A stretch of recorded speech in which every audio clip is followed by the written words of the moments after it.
দেশের সয়াবিন ও palm oil তেলের মধ্যে স্বাভাবিকের থেকেও 20 গুণ বেশি হেভি মেটাল পাওয়া গেছে, যেটা আপনার কিডনি এবং নার্ভকে ধ্বংস করে দিবে।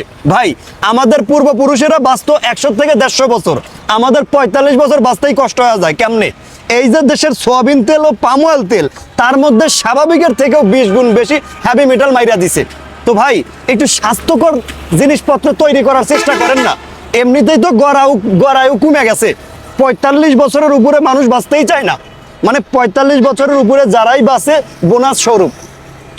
মানে এই দেশে ভেজাল ছাড়া যেন কোনো কাজই হয় না ভাই। সোয়াবিন তেল, পাম অয়েল তেলের মধ্যেও ভেজাল দেওয়া লাগবে, যেটা মানুষের নিত্যদিনের প্রয়োজনীয় জিনিস।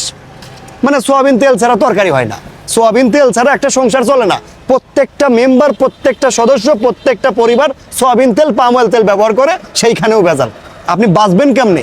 এই দেশে বসবাস করে আপনার স্বাস্থ্য নিশ্চিত করবেন কেমনে? আপনি গড়ায়ুটা কি এমনি কমে আসে?